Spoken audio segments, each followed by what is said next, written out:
interesting stuff, honest conversation. I always put my biblical spin on everything because that's my foundation. My name's Bubba. What is up?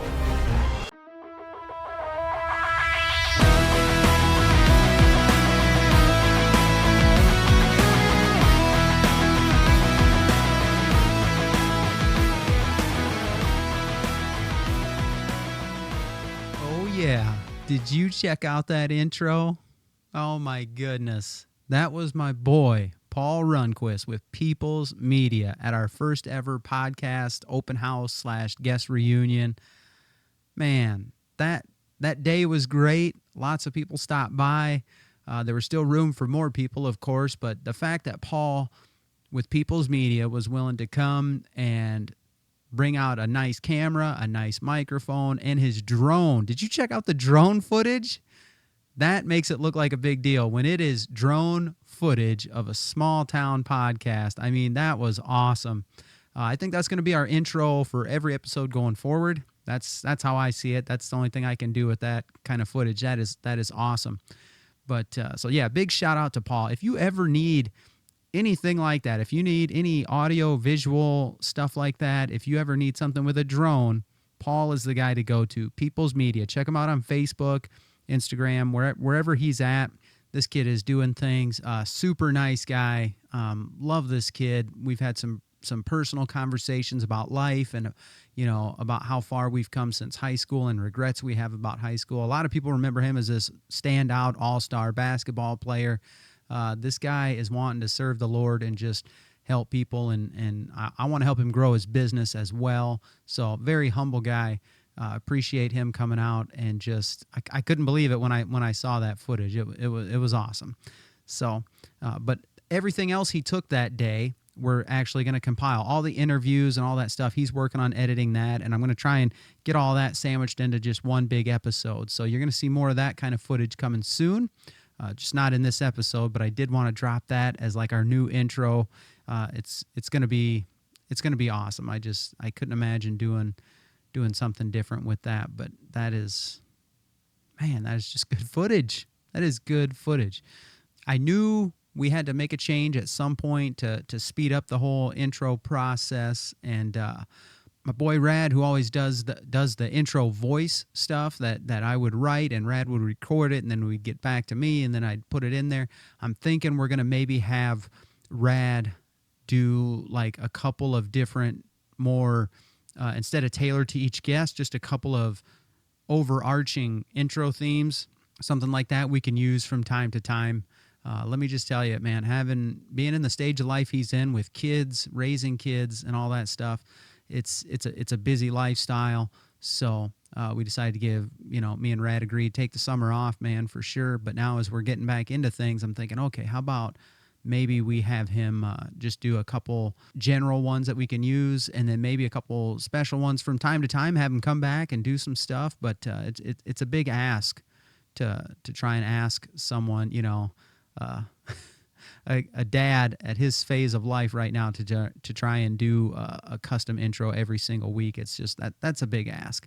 So that's where we're at on the intro thing right there. So big thanks to Rad, big thanks to Paul with People's Media. So first up on this episode, I got to give a huge shout out to, well, I guess it wouldn't be first up. We already gave some shout outs, but Legacy Roofing. My goodness. Let me tell you, Lew and Mitch with Legacy Roofing. Let's see if I can include a picture right here or something.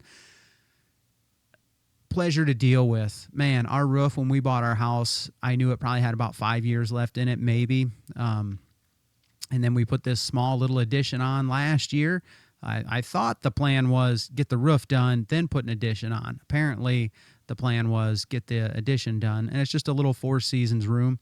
Not very big. Wish it could have been bigger, but hey, you live within your means, okay? Live within your means. That's how you stay out of trouble. So we got that done, and next thing you know, man, if you know anything about this summer, we've had rain and storms and wind out of the north, wind out of the west like crazy, and our addition is on the north side of the house. So water started coming in, not right away, but I would say 9 to 10 months probably after we had this addition put on, we started getting some leaking. And our original plan was just, hey, Lew, Mitch, maybe this fall, maybe next spring, we'll just get to it sometime. And they were willing to say, yeah, let's go ahead and get you locked in with a price and with materials and things. And next thing you know, when the water started coming in, I said, hey, I don't know if we can wait till fall or spring. And they said, they took care of us. That's the best way I can put it. They took care of us. They said, yeah, if your roof's leaking, obviously we're not going to put you at the end of the list or anything like that. And they got to us right away. The crew that showed up at 7 in the morning, 6 in the morning, something like that. And it was a symphony of shingling, okay? The whole crew showed up early. They all got up there. They were all working on tearing off one side of the roof. Once that side got tore off, half of those guys started re-shingling, putting down the paper and the shingles on that side, while the other half of the guys started tearing off the other side. And yeah, it was just this magnificent orchestra of these guys up there working, and they had it done with time to spare. Let me tell you, by the end of the day, when I got home from work, they were finishing up in the afternoon, and there wasn't a nail for me to pick up. There wasn't any scrap, anything. You wouldn't even have known these guys were there. So if you're in the market for a roof, let me tell you, the price is right, the quality is right, the material they're putting on is high dollar stuff, stuff we can't go get at Menards if I were to do the roof myself. So the product is top notch, but I was blown away with the service I got all the way from the beginning, just having Lew come out and give me an estimate and picking out little spots. And he even caulked little spots where there were nail heads showing. I had a bunch of those, and he just, man. And it was more than they bargained for when they got in there. They ended up having to replace like 15 boards. And, I thought it was kind of a nice gesture. If they got to replace a couple of boards here and there, they just eat that cost. But when it gets up to being a bunch, well, then we got to pay for those as the consumer. But just a pleasure to deal with start to finish. If you need a roof, go see Lew or Mitch with Legacy Roofing. I'll try and attach some stuff here or in the show notes. But, yeah, couldn't vouch for them guys anymore at all. So even did a little shirt swap with them. Hopefully I can insert a picture right here. A little shirt swap, man. That's what you do. That's what the athletes do, right? They swap jerseys. Well, they give me a Legacy Roofing shirt. I'm going to give them What Is Up podcast shirts. So appreciate you guys. Thank you for the service. It was great, top notch. So everybody else, check them out for all your roofing needs, okay? You're too old to do them yourself. That's what I kept telling myself. I'm too old to do my own roof. I need to have someone else do it. So there we go. Okay, one big encouraging thing I wanted to get to on this episode is the Bible is coming back to schools. Now, I know what some of you are thinking, oh, we can't have that because if the Bible comes in, then other stuff can come in and all. It's like, okay, let's just be real. Our kids are being fed a little bit of a anti-God worldview at school, okay? So when you say nothing else is allowed to come in, if the Bible's not allowed, they're already getting it. When they hear the theory of evolution and things like that haven't been proven and can't be proven, and they just add in billions of years, when if you think about evolution, if the world is as old as it is, okay, all of the evolution took place in about this much time, and there hasn't been any since. Okay, so that's my first red flag with evolution, not to mention just the billions of years and the fact that we don't see any more evolving now, and it hasn't been spaced out over the whole period of time. All the evolution took part in just this amount of millions of years right here or whatever, and we're at hundreds of billions of years, and there has been none. So, but yes, they get fed an anti-God worldview at school. How can you teach Western civilization? How can you teach the founding of our country and our law structure and our thing without the Bible? You can't do it. You really can't. That is what it is based on. So in places like Texas, it's coming back. It's coming back as a historical document to help teach those principles. And where did I hear about that? I'm always telling you guys, hey, consume good things, right? Consume good things. So this is one of the things that I consume on a monthly basis. The Stand magazine. There we go. Can I get it in the picture straight? I sure can. Comes out every month. Every month. Big print. Not very thick, so it's an easy magazine to read. That's what I like about it. But man, let me tell you, the articles are very informative. This one, the Bible is back. Let me read my highlighted portion here for you. This is what I shared with my kids and my wife at the beginning of our family Bible study a few weeks ago. Let's see. Texas and Oklahoma's education department issued guidelines for introducing the Bible as instructional support in the state's schools. The new directive required a physical copy of the Bible, of the United States Constitution, the Declaration of Independence, and the Ten Commandments to be provided as curriculum resources. The Bible is indispensable in understanding the development of Western civilization and American history. It is so hard to indoctrinate kids if you can give them the foundation that is correct. I love that. I love that. Give the kids the information, let them think critically about it, and make their own decisions. You know what I mean? You want to teach kids all kinds of different things? That's fine. Give them everything. Give them equal amounts of everything, okay?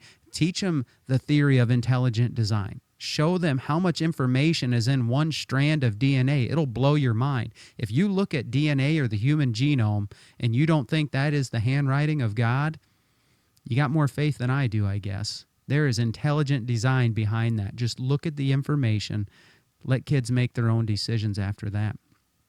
But yeah, I love that. I love the fact that they're bringing the Constitution and the Declaration of Independence and the Ten Commandments. Yeah, you're going to get a pretty good understanding of United States moral and civil law and the foundation of where it came from with that. So, guys, and this is free. You can go to American Family Association right now. I get videos from there. I get lesson plans from there. I've taught Sunday school with their material. You can get this magazine is free. I usually give them a little bit of money every once in a while for a DVD or something just to help support them. You want other resources, go to focusonthefamily.com. You want pro-life resources, go to Live Action. There's all kinds of stuff out there. You know, that's another one, the whole pro-life, pro-choice thing. You know, show the kids, which is starting to be a thing that's going to happen in school. They're going to get to see the baby Olivia video, and it shows the baby as it progresses every week of gestation.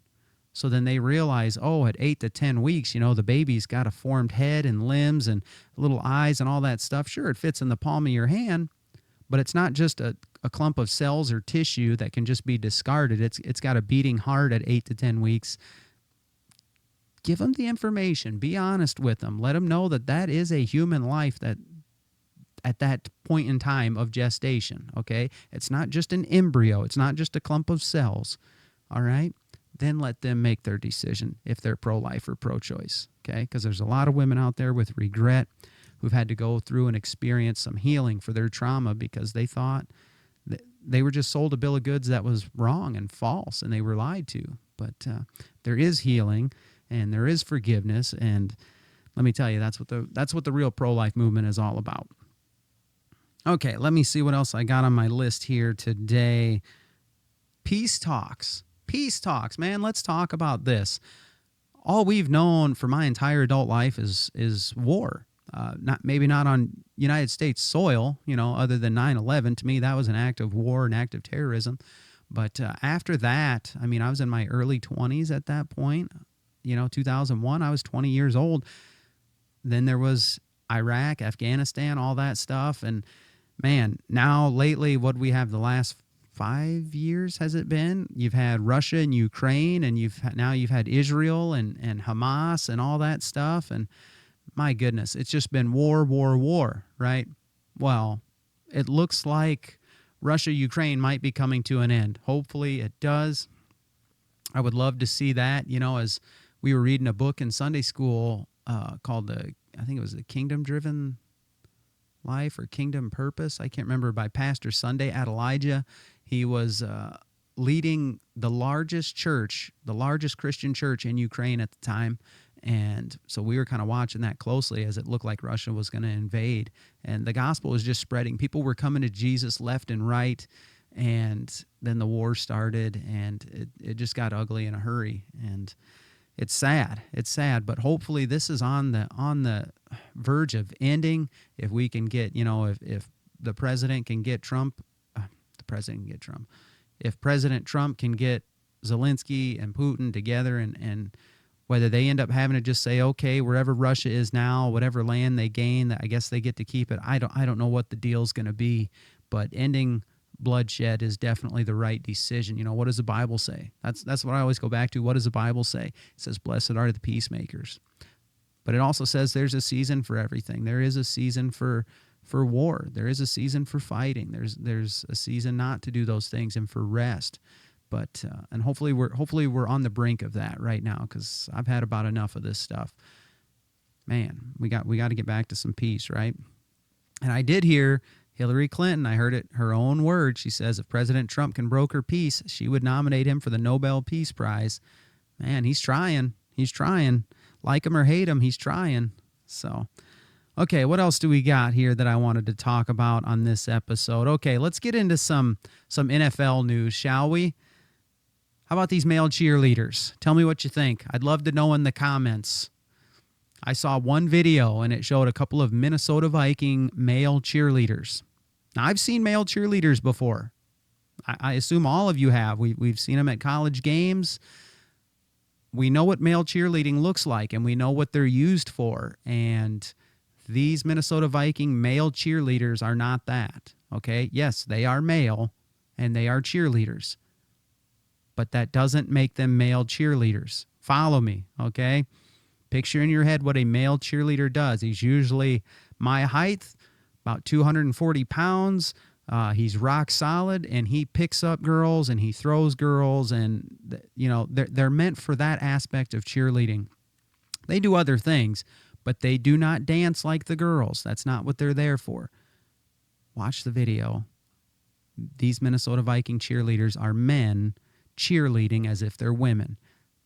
I clicked, and I go in the comment section. I will. I want to hear what people are saying about it. And I saw one video that showed them, went to the comment section, and people were defending the male cheerleading, saying it's always been there. Maybe not in the NFL, but it's there. There's a couple other teams. I think the Ravens may have a male cheerleader, things like that. They were defending it, saying male cheerleading's been around forever. And it's clearly male cheerleading has been around forever. Not like this, though. Not like this. You go watch any old NFL films, when you start seeing the cheerleaders, you don't see men dancing the same way as the women. That's different than male cheerleading. It really is. Just be honest with yourself. It is. So not happy to see that. I'm not sure how much of the NFL audience wants to see that.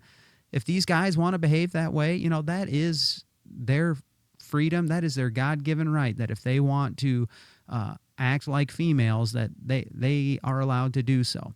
But you're selling a product, you're putting it out there. I wonder how many people actually want that, want to see that. So it's something to think about. I really don't want to see it, and I don't want to see those people harmed either. I'll tell you that. That would not be the right way to handle that. But to claim it's male cheerleading when it's males when it's males cheerleading as if they were female and dancing and gyrating and all that stuff and doing the moves and popping their shoulders and doing these different things that the girls do. You know, hey, I'm not sold on the female cheerleaders. I get what they're there for. I see their outfits. I know what they're there for. We all know the phrase, right? Sex sells. It does. No, married men should not be looking at that. Really, any men you shouldn't be lusting at. We all know a pretty woman when we see one. We all know a smoking hot woman when we see one, right? But the Bible says if you look at a woman with lust in your heart, you've committed adultery, okay? So I've trained myself, and I've had godly men that have taught me, Bubba, don't even look. The first look, if you just notice someone, that's one thing. It's that second look. It's that third look. It's that wanting to look. So, yeah, sure, that got me the nickname Choir Boy, because I wouldn't hang up one of those calendars with the nudie women in my service truck when I was at City Laundry for that brief 6 months. Yeah, they nicknamed me Choir Boy. That's fine. That's fine. But guess what? Me and my wife are happy. I only got eyes for my wife. I still see that same girl in high school when I look at my wife, even though she's had 4 kids, okay? I still see that same smoking hot teenage girl because I don't look at other women that way. I don't. to the point where it's awkward sometimes when I talk with other women. I won't make eye contact, like I'm God's gift to men or something. Oh, I can't make eye contact. They'll fall head over heels for me. It's kind of embarrassing, and my family gets a good chuckle out of it from time to time. But that's where that comes from. Just don't even look. Just don't even look. So that's all I got to say about that. Let me know what you think about that. Let me know what you think about the Minnesota male cheerleaders in the comments section. I'd love to hear what you have to say. I'd love to hear your opinion on it. Okay, sticking with the NFL, guys, you know I am just dying for football to get started. This is going to release what? Let me see here. What, August 22nd or so? I think I'm going to start shifting to, instead of Friday morning, I think I'm going to start releasing on Thursday night. Try and break that algorithm. The algorithm sucks, guys. It really does. You can research that thing, and if you don't understand what I'm saying, the algorithm is basically like the computer-rated mechanism on every podcast platform that decides how much to push your content. Okay, so whether it's social media, YouTube, Spotify, Apple Podcasts, whatever, it's not meant just for your followers. It will push it if it thinks it's good content. How to break the algorithm: have a good thumbnail, a catchy picture, a catchy thumbnail, a catchy title that makes people want to click on it, and then have enough good content in the first 5 seconds that people stick around. And if they can stick around and follow through the first 5 seconds, the first 10 seconds, then the algorithm says, ooh, this must be good. Let me push it out to more people who like this similar content. Well, a podcast is kind of hard because I'm not solely a Christian podcast.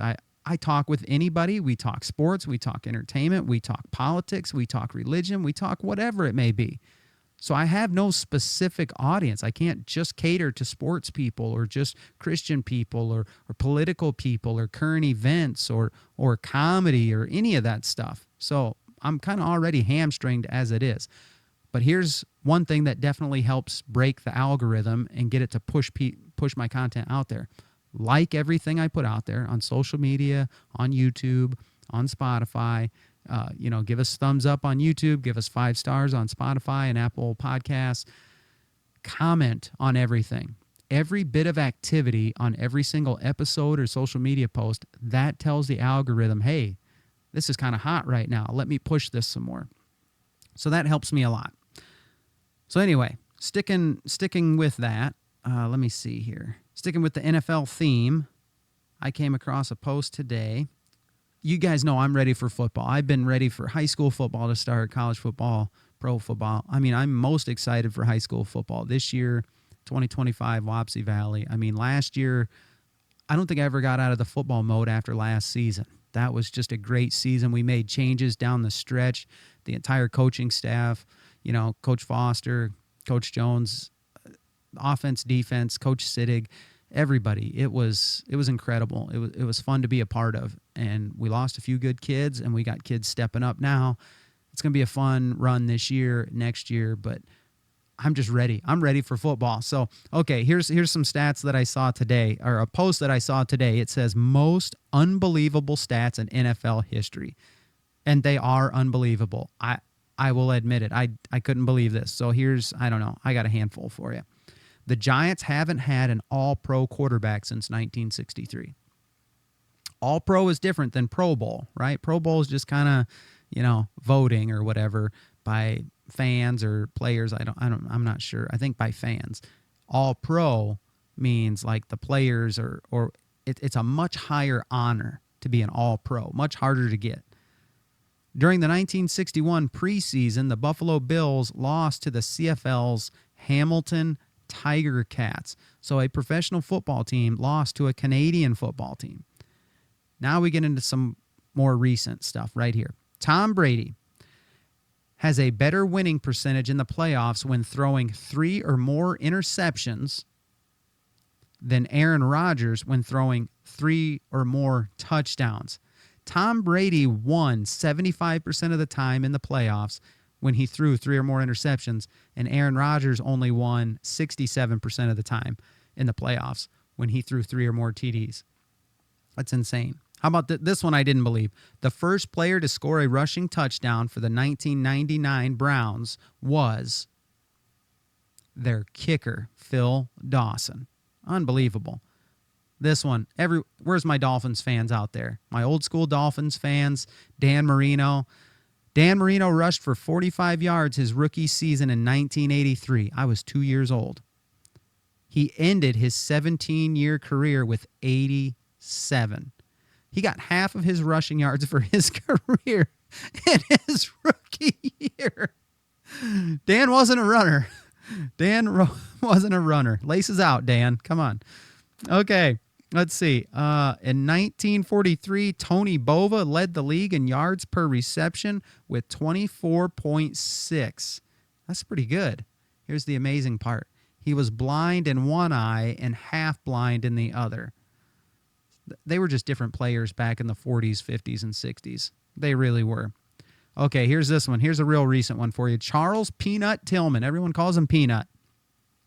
He has the most career forced fumbles by a defensive back with 44, right? Peanut Tillman, he was always the one that would come up and punch underneath or punch over top or whatever and knock that ball out. I guess defensive ends, they all know how to bring that arm down, but Peanut Tillman would punch it up through the middle. He had 44 of those in his career as a defensive back. Second most, the next closest guy only has 28. Man. Okay. In 2019, the Packers never held a lead against the Lions in regulation. They swept the Lions 2-0 that year. So that means they were always tied or behind during the regular season, but they won both games that year in overtime. That's wild. Okay, last one. Zach Martin, offensive lineman for the Cowboys, has more Pro Bowl selections with 9 than career holding penalties with 7. We're going to give that guy the Zach Bavers Award right there, okay? 9 Pro Bowl selections, only been called for holding 7 times. That's impressive. That is a mark for my Wapsie Valley offensive lineman this year. Minimum holding, minimum false start. Your goal should be 0, right? You should never false start. Holding penalties, everything's inside, right? You can do whatever you want in here, okay? Listen to your coaches, all right? Keep it all inside. All right, that's my NFL stuff. By the time this releases, what do we got? Wapsie versus Hudson scrimmage, and then we're on to week 1 the following week, so bring it on. I hear Wapsie's got a special speaker coming in for their first preseason speech. Yeah, I invited myself again this year. So I was invited last year. This year I was just chomping at the bit. I had a few things to say, so I was just like, hey, if you need me, just so you know, I'm available. Yeah, Dwayne took me up. I told you I'm not too proud. I'm not too proud to invite myself or ask. No way. My wife thought that was quite funny, so I hope you're getting a good laugh. Okay, last thing I got for this week is something I heard President Trump say, and I didn't like it. President Trump said when he was talking about the peace deals, he said, I hope this gets me into heaven, or he hopes he gets into heaven. If I can save 7,000 people a week from being killed, I think that's I want to try and get to heaven if possible. I'm hearing I'm not doing well. Guys, if there's anything, if you watched the episode or listened to the episode where I baptized my daughter Grace earlier this summer, that is one of the most basic, fundamental elements of Christianity, of the Bible. It is not about your works. It is not about your effort. None of us are good enough on our own. None of us can do enough, okay? If there was any way to get to heaven, aside from what Jesus did on the cross, then why did Jesus come here? Why did he go through what he did? Okay? It is very simple. All you have to do is read the Gospels, Matthew, Mark, Luke, and John. All you have to do, everyone knows John 3:16, for God so loved the world that he gave his only begotten Son, that whoever believes in him shall not perish but have everlasting life. Okay? Acts 16:31, believe on the Lord Jesus Christ and you will be saved. Our works that we do for the Lord, our serving, the way we handle ourselves, Mr. Davy's been talking about that a lot with the start of Fellowship of Christian Athletes at our school, about ready to get rolling. He's been talking a lot about living a certain way, not even mentioning Jesus, but just living a certain way that reflects that we've been saved by the blood of Jesus, by what he's done for us on the cross and with his resurrection. Our works, the things we do, the way we serve, the way we live, that is the fruit of a Christian life, of someone who's been saved and redeemed by the grace of God, by putting their faith in Jesus and his death, burial, and resurrection. It's the fruit. It is what is produced afterwards. It is not the root of our salvation. Do you catch that? It's not the central thing that saves us. It's not. If we could earn it, then what did Jesus even need to come for? Because he doesn't tell us that. He doesn't tell us, hey, you can earn your way to heaven. He specifically says you can't. And all of his disciples said that. And the Apostle Paul said that. Ephesians chapter 2, verses 8 through 10. You are saved by grace. That is God's undeserved favor. That is the undeserved favor that he gives you. You're saved by grace through faith. That means believing in what you can't see, the death, burial, and resurrection of Jesus.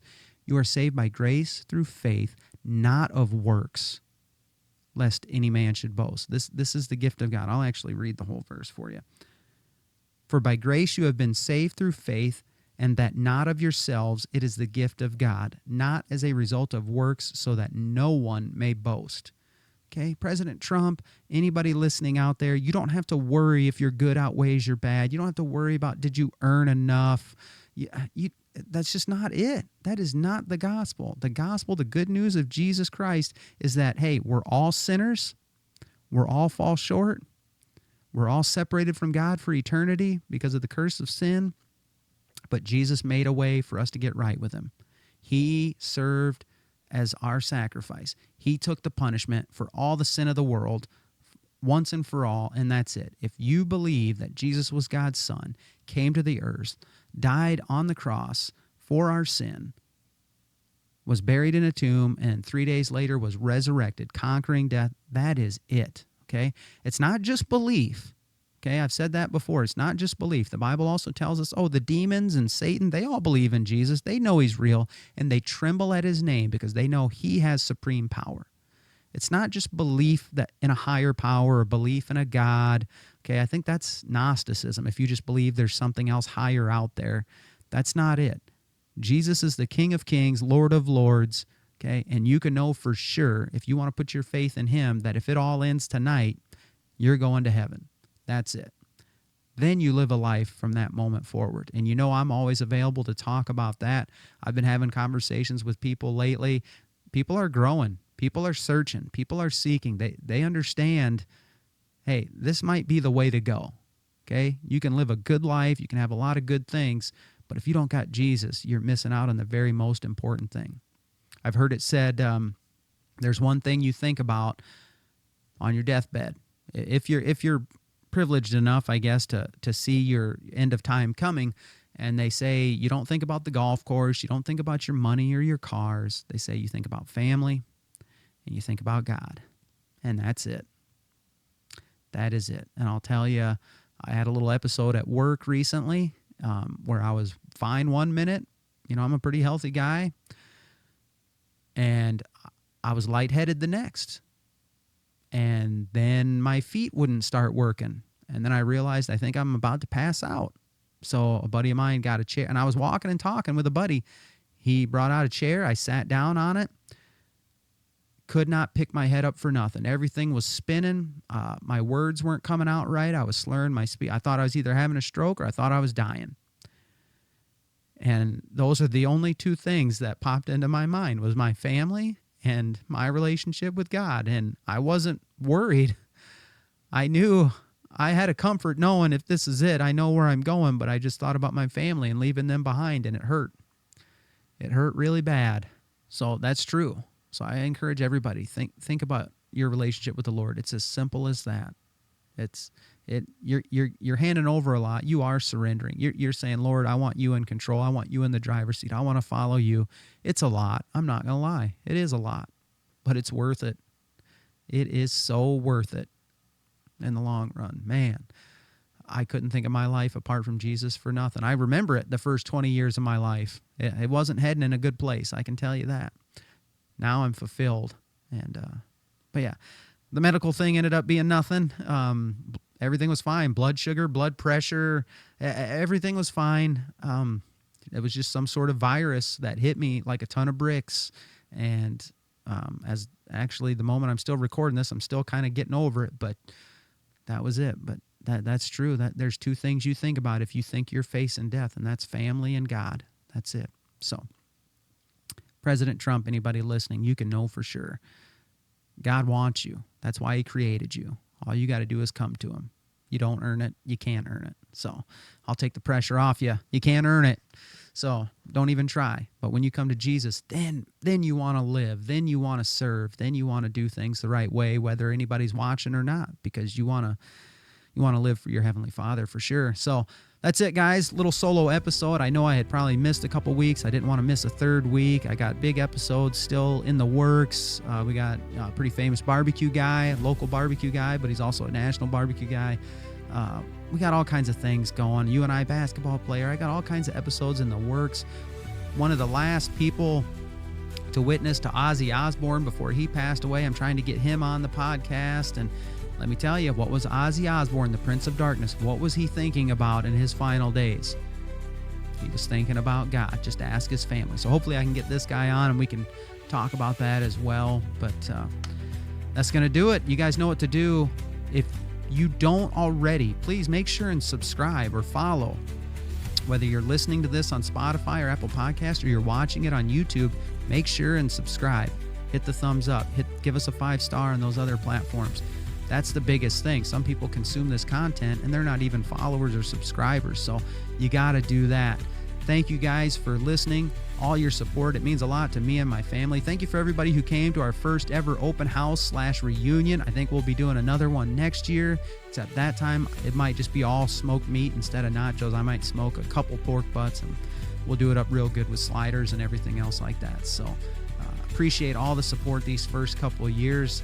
Got big things coming. So if you liked what you heard today, share it. Why would you keep it to yourself? Be sure and share it. I love seeing shares, whether it's on social media or whatever it is. It's sharing. It means, hey, I like this and I know this person needs to hear this as well.